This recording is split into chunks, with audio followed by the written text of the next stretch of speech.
It's 8:15, and the lives of thousands of sub-postmasters were destroyed by the Post Office Horizon IT scandal. It's something we've followed very closely here on Breakfast, as you know. More than 900 people wrongly prosecuted, due to the faulty software which suggested money was missing from their branch accounts. The government said it would focus on giving full and fair redress to the victims, making up the money they were forced to pay back between 1999 and 2015. As of September, the government had paid out more than £1.2 billion to more than 9,000 victims under all of its redress schemes, with around 100 still to receive any money. Well, the oldest surviving victim of the scandal, 92-year-old Betty Brown, has now settled her compensation claim. Finally, delighted to say that our friend Betty joins us now on the sofa. Good morning. Good morning. Lovely to see you here. And finally, you got the money. I did. What does that mean to you? It meant the world to me. It took away all the frustration, all the anxiety, all the feeling of not all the injustice, the injustice that had been done. But they couldn't give me back the 26 years that they'd stolen from me. They haven't given me that back. But what a difference it makes. And I'm so grateful that it has been settled. And I think of all the sub-postmasters still that haven't been settled, still suffering the anxiety and all the horrendous things that it brings with it. Betty, one of the things I know many people have admired you for is your fight.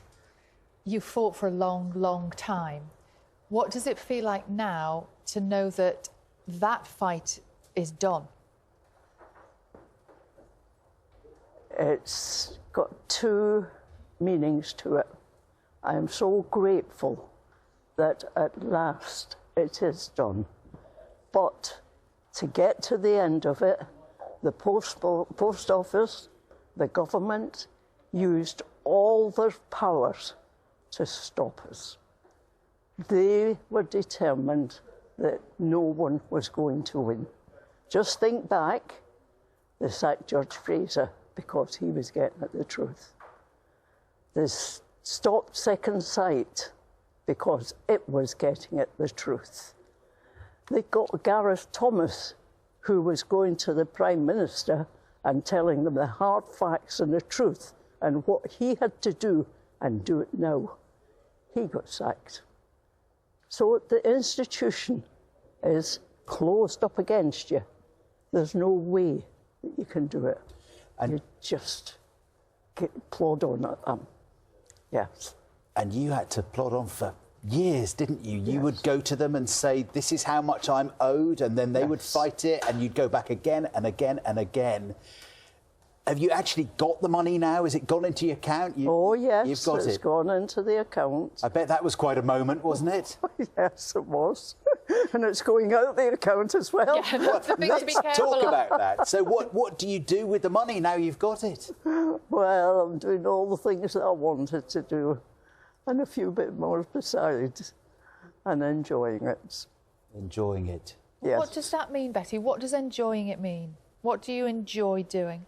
The frustration has gone, the anger, a lot of the anger has gone. And it took them a long time. It took them 26 years to do it. Too long. And every penny that I got, I had to account for it.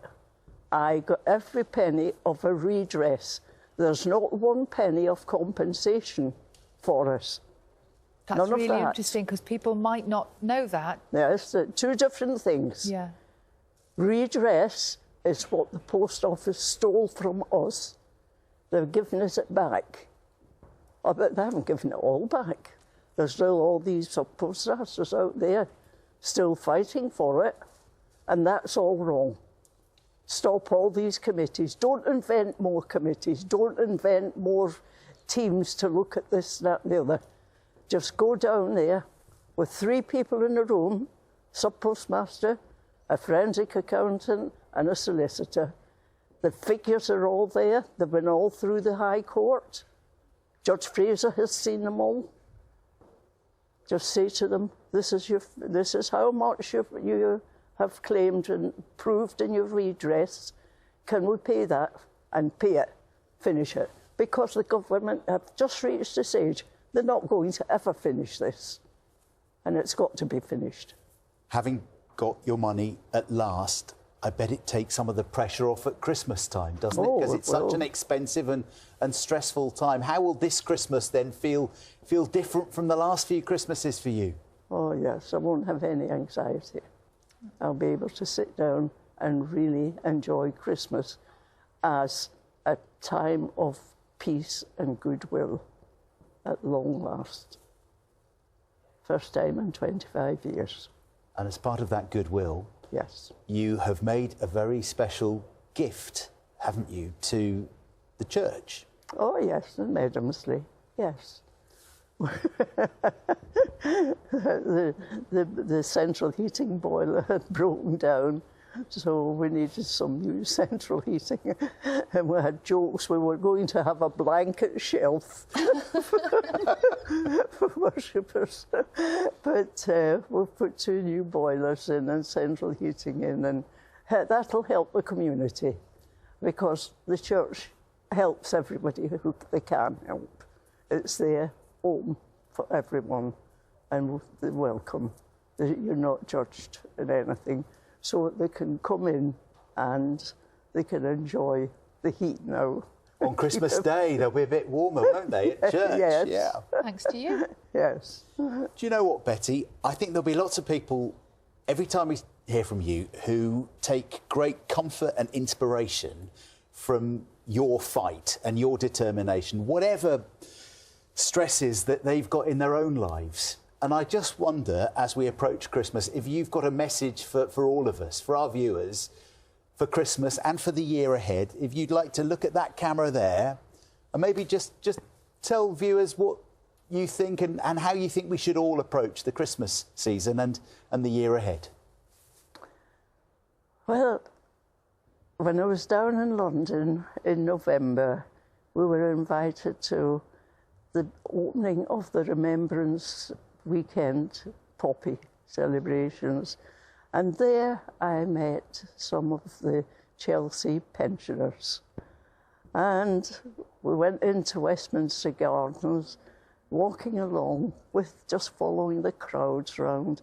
And I suddenly saw someone give a little gentle wave. And I'm looking around saying, who are they waving to? And there was no civilian. I was the only civilian there. Hundreds of men in military uniform. And I thought, well, there's no one responding to this. Is there any chance they may be waving to me? And I thought, well, then. So I looked over, and they were so far away. I thought, how do you attract their attention? A little wave doesn't seem sufficient.